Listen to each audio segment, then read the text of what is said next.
Hello friends, क्या आपको पता है कि परमात्मा से जुड़ने का सबसे आसान रास्ता क्या है? जी हाँ दोस्तों, मैं आपको बताता हूँ कि परमात्मा से जुड़ने का सबसे आसान रास्ता है खुश रहना। क्योंकि जब हम खुश होते हैं तो परमात्मा का प्रकाश हमारे शरीर, हमारी आत्मा से जगमगाने लगता है। इट मीन्स हम इस यूनिवर्स में पॉजिटिव वाइब्रेशंस देते हैं, जिससे हमारी लाइफ में और ज़्यादा खुशियाँ आती है।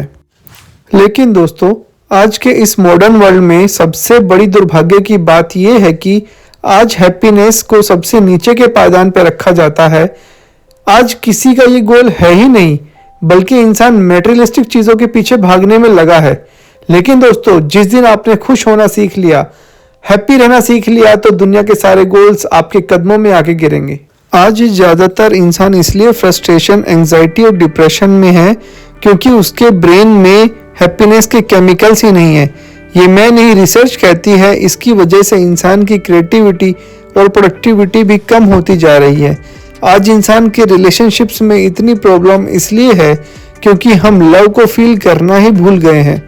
बस लगे हुए हैं इस अंधी दौड़ में जहाँ पे सिर्फ कंपटीशन दिखता है और हम कभी खुश नहीं रह पाते। वही इस वीडियो का आज का टॉपिक है कि हैप्पी रहने का या खुश रहने का फॉर्मूला क्या है, क्या केमिस्ट्री होती है हमारे ब्रेन में और किस तरह से हम इन केमिकल्स को अपनी इच्छा के अनुसार अपने हिसाब से ट्रिगर कर सकते हैं। दोस्तों, हो सकता है आपने इसके बारे में पहले भी सुना होगा, पर अब ज़रूरत है इनको नए एंगल से समझने की और प्रैक्टिकल लाइफ में आजमाने की। मैं आपको यकीन दिलाता हूँ कि अगर आप इनको समझ लेंगे तो चाहे आपकी क्रिएटिविटी हो या प्रोडक्टिविटी हो, चाहे आपके रिश्ते हो, चाहे आपका व्यवसाय हो, जो भी कुछ है उसमें कई गुना ग्रोथ मिले। यूट्यूब चैनल लाइफ काइजन में आपका स्वागत है। Please subscribe and press bell icon for more knowledgeable and life improvement videos. आइए दोस्तों, समझते हैं हैप्पीनेस केमिकल्स या हार्मोन्स के बारे में। मेनली आज हम बात करेंगे 4 ऐसे इंपॉर्टेंट हार्मोन्स की जो हमारे लिए किसी वरदान से कम नहीं है। नंबर 1 यानी पहला केमिकल है डोपामाइन। दोस्तों, क्या आपने कभी सोचा है कि आप घंटों घंटों मोबाइल पे सोशल मीडिया ऐप्स या वीडियो गेम से कैसे चिपके रहते हैं या टीवी स्क्रीन पे कैसे लगे रहते हैं? इसका मेन कारण है हमारे ब्रेन में पैदा होने वाला डोपामाइन हार्मोन। इसको प्लेजर या मोटिवेशन का केमिकल भी कहते हैं। यही वो केमिकल है जिससे हमारे अंदर एक शक्ति का एहसास होता है, जिससे हम किसी काम को करना चाहते हैं। अगर ये केमिकल ना हो या हमारे ब्रेन में ये केमिकल बनना बंद हो जाए तो हमारा मन कुछ भी काम करने का नहीं करेगा और हमें गलत थॉट्स भी आ सकते हैं। दोस्तों, डोपामाइन केमिकल एक दो-धारी तलवार की तरह है। बहुत सारी अच्छी और बुरी एक्टिविटीज़ है जिससे ये केमिकल रिलीज होता है, जैसे कि good food, exercise, nicotine in cigarette and drugs आदि। लेकिन हम डोपामाइन को गलत तरीके से इस्तेमाल कर रहे हैं। ये जो mobile phones, social media apps या वीडियो गेम्स और नशीले प्रोडक्ट्स हैं, वो हमारे दिमाग को एग्जॉस्ट करते हैं, बीमार करते हैं और हमें एडिक्टेड बना देते हैं, जिससे हमारा दिमाग जल्दी थक जाता है और ब्रेन की पावर भी कम हो जाती है। दोस्तों, आपने जितने भी महान साइंटिस्ट, एथलीट्स और सक्सेसफुल लोगों के बारे में सुना है जिससे कि वो लोग घंटों अपने प्रोजेक्ट्स पे काम करते रहते थे या प्रैक्टिस करते थे, उसका भी मेन रीज़न डोपामाइन था। इन्होंने इसको सही तरीके से यूज़ किया। यही वो टेक्निक है जिसको मेडिटेशन के मास्टर्स भी यूज़ करते हैं। यही वो टेक्निक है जिसको कि मैं इस वीडियो में आपको बताने वाला हूँ। तो दोस्तों, इस टेक्निक का यूज़ करने के लिए सबसे पहले हमें डोपामाइन को अपनी अच्छी आदतों या अच्छे कामों से लिंक करने की हैबिट बनानी होगी। उसमें सबसे पहले मेन पॉइंट है क्लियर डिफाइंड गोल। आप अपने लिए कोई ना कोई बड़ा और मीनिंगफुल गोल सेट करिए। मीन्स आपकी लाइफ में कोई पर्पस होना चाहिए और जब भी आप कोई काम करो तो आप अपने से पूछो कि क्या ये काम मुझे अपने गोल की तरफ ले जा रहा है, जिससे मैं आगे बढ़ूंगा और एक बेहतर इंसान बनूंगा। वो गोल आपके पर्पस से जुड़ा होना चाहिए। फिर आप अपने बड़े गोल को छोटे छोटे गोल्स में ब्रेक कर दो। हर एक स्मॉल चंक को कंप्लीट करने के बाद उसमें टिक कर दो और खुद को शाबाशी दो। दोस्तों, जब भी हम किसी टास्क को कंप्लीट करते हैं तो हमारे ब्रेन में डोपामाइन रिलीज होता है। इसी तरह से जब वीडियो गेम में हम कोई लेवल कंप्लीट करते हैं या फिर सोशल मीडिया जैसे फेसबुक, इंस्टाग्राम, ट्विटर आदि पर सर्फिंग करते हैं तो नए नए पोस्ट को देखकर हमें हर एक टास्क को कंप्लीट करने का एहसास होता है, जिसके कारण डोपामाइन रिलीज होता है, लेकिन ये अनहेल्दी वे है।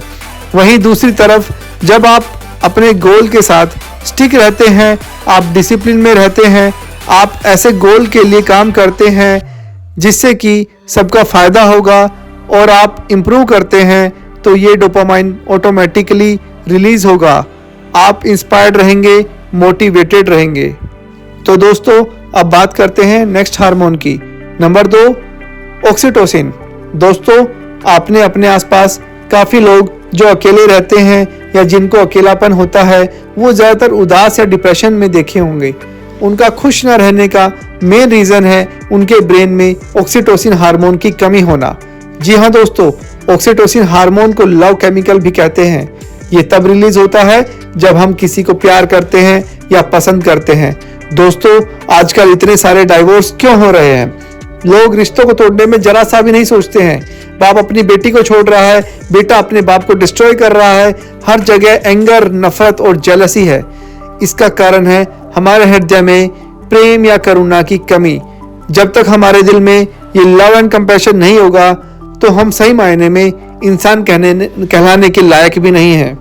और रिसर्च कहता है कि लव केमिकल तब रिलीज होता है जब हम लोगों के साथ सोशलाइज करते हैं, जिनको हम पसंद करते हैं उनके साथ टाइम स्पेंड करते हैं, जब हम किसी जानवर के साथ खेलते हैं या अपनी हॉबीज पे काम करते हैं। दोस्तों, एक माता कितनी भी परेशान क्यों ना हो, जब भी अपने बच्चों को देखती है तो उसके चेहरे पे स्माइल आ जाता है। ये होता है ऑक्सीटोसिन का मैजिक। कोई आदमी कितना भी स्ट्रेस्ड हो, घबराया हो, परेशान हो, पर जैसे ही वो अपने पेट यानी कुत्ते या बिल्ली को देखता है तो उसके साथ खेलने लगता है और हर चीज को भूल जाता है। क्यों? क्योंकि उसके ब्रेन की केमिस्ट्री चेंज हो जाती है। ऑक्सीटोसिन हार्मोन से उसको अच्छा लगने लगता है। तो दोस्तों, आप ऑक्सीटोसिन हार्मोन रिलीज करने के लिए ऐसी हॉबीज बनाइए जिसमें आपको इंटरेस्ट हो, उससे आपको अच्छा महसूस होगा। आप भी इसको आजमाइए और इसका मैजिक देखिए। दोस्तों, अब मैं तीसरे केमिकल के बारे में बताने से पहले आपको एक डेटा शेयर करना चाहता हूँ। क्या आपको पता है कि इस संसार में, इस पूरी धरती पे सबसे ज़्यादा यूज होने वाला केमिकल कौन सा है? जी हाँ दोस्तों, ये केमिकल है पेन किलर्स। चाहे वो आइबुप्रोफेन हो, पैरासीटामोल हो, चाहे वो डाइक्लोफेनाक हो, ये कुछ भी हो, इन सब की खासियत ये है कि ये दर्द को तो कम करते ही हैं, इसके अलावा ये आपके किडनी को, लीवर को, इंटेस्टाइन की लाइनिंग को और बहुत सारे बॉडी ऑर्गन्स को नुकसान पहुंचाते हैं। जितने साइड इफ़ेक्ट्स दर्द के नहीं हैं, उससे ज़्यादा साइड इफ़ेक्ट इन मेडिसिन्स का है। लेकिन मैं आपको एक बात बताना चाहता हूँ कि क्या आपको पता है कि आपके ब्रेन में ये ताकत है, ये शक्ति है, ये कैपेसिटी है कि वो एक ऐसा पेन किलर रिलीज कर सकता है जो कि आपके सारे दर्द को छू मंतर कर सकता है।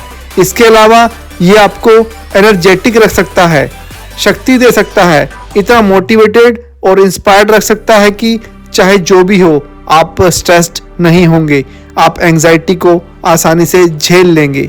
जी हाँ दोस्तों, और ये केमिकल है एंडोर्फिन्स। दोस्तों, आपको एक शख्स की कहानी सुनाता हूँ जिन्होंने बुक लिखी है एनाटॉमी ऑफ इलनेस, जिसमें उनको एक बीमारी हो जाती है एल्काइलोजिंग स्पोटिलाइटिस। मेडिकल साइंस में इस बीमारी का कोई परमानेंट इलाज है ही नहीं, सिर्फ फिजियोथेरेपी और कुछ पिल्मेटिव मेडिसिन ही दी जाती है। लेकिन इन्होंने कुछ अलग चूज़ किया। इन्होंने चूज़ किया कि मैं अपने इमोशंस को मैनेज करूँगा। इनको पता था कि हंसने से हमारे अंदर एंडोर्फिन रिलीज होता है। इन्होंने सिर्फ विटामिन सी के सप्लीमेंट्स लिए और एंडोर्फिन्स रिलीज करने के लिए हंसाने वाली मूवीज देखनी शुरू कर दी और इनकी बीमारी थोड़े समय के बाद बिल्कुल गायब हो गई। दोस्तों, इस एंडोर्फिन्स को हम भी रिलीज कर सकते हैं। और हमारे अंदर भी वो क्षमता आ जाएगी कि चाहे कितना भी स्ट्रेस आ जाए, कोई भी डिप्रेशन आए, कोई भी माहौल हो, हम उसमें रिलैक्स्ड रह सकते हैं। ये मैजिक है इसका। और इसका तरीका है एक्सरसाइज। जब भी आप एक्सरसाइज करते हैं तो एंडोर्फिन रिलीज होता है। जब भी आप हंसते हैं तो एंडोर्फिन रिलीज होता है। जब भी आप म्यूजिक सुनते हैं या फिर अपनी पसंद की मूवी देखते हैं तो भी एंडोर्फिन रिलीज होता है। तो इन चीज़ों को आप रेगुलर अपनी लाइफस्टाइल में शामिल करके आजमाइए और फ़र्क देखिए। दोस्तों, अब हम बात करते हैं नंबर 4 केमिकल की। वो है सेरोटोनिन या मूड स्टेबलाइजर हार्मोन। दोस्तों, क्या आपके साथ ऐसा कभी हुआ है कि आपने अपनी फैमिली में बच्चों को बोला कि मैं आज पार्टी के लिए ले जाने वाला हूँ। जब आप ऑफिस से घर पहुँचते हैं, बच्चे बहुत खुश हैं, एक्साइटेड हैं, हर जगह खुशी का माहौल है। अचानक आपको याद आता है कि कल पता नहीं बॉस क्या कहेंगे। आपके सारे मूड का कबाड़ा बन गया। आपका बिल्कुल मन नहीं लग रहा, आप एंजॉय नहीं कर पा रहे हैं। या ये मूड की प्रॉब्लम नहीं है, ये आपके ब्रेन के केमिकल का लोचा है जिसकी वजह से आपका मूड खराब हो गया है। ये सेरोटोनिन का लोचा है। वही आप किसी मोंक या साधु को देखो, आप किसी आश्रम में जाकर किसी सीनियर मोंक से मिलेंगे जिन्होंने थोड़ी प्रैक्टिस की है, तो आप देखेंगे कि उनके चेहरे पे ऐसी एक स्माइल रहती है जो कि किसी परिस्थिति में टूटती नहीं है। इनके अंदर हैप्पीनेस रहता है और ये दिल से खुश रहते हैं। इसका कारण है इनका लाइफस्टाइल। ये मेडिटेशन करते हैं, ये नेचर के पास रहते हैं, ये प्रकृति के साथ रहते हैं और ये संवाद करते हैं। इसलिए बहुत सारे सिस्टम में और धर्मों में सूरज को सबसे पहले देखना होता है और नमस्कार करना होता है। और ये वो सारे फैक्टर्स हैं जो आपके ब्रेन में सेरोटोनिन रिलीज करते हैं। और दोस्तों, सेरोटोनिन वो केमिकल है जो कि आपको कभी डिप्रेस्ड नहीं होने देगा। आपको वो कॉन्फिडेंस देगा कि बाहर चाहे परिस्थिति कैसी भी हो, कितनी भी विकट हो, उसके बाद भी आप स्टेबल रह सकते हैं। दोस्तों, हैप्पीनेस बहुत बड़ा टॉपिक है और मैं ये चाहता हूँ कि आप इस पर बार बार एक्सपेरिमेंट करते रहें। और दोस्तों, अगर वीडियो पसंद आई हो तो अपने दोस्तों तक ज़रूर शेयर करें और मुझे कमेंट में लिख कर बताएं कि आपको ये वीडियो कैसी लगी। चैनल को सब्सक्राइब करें और बेल आइकन को ज़रूर प्रेस करें, जिससे आपको इस तरह की और वीडियो देखने को मिल सके जो आपकी लाइफ को इम्प्रूव करेगी और आपको आगे बढ़ने में हेल्प करेगी। तो मिलते हैं फिर अगली ऐसे ही किसी नॉलेजेबल और लाइफ इंप्रूवमेंट वीडियोस के साथ। धन्यवाद।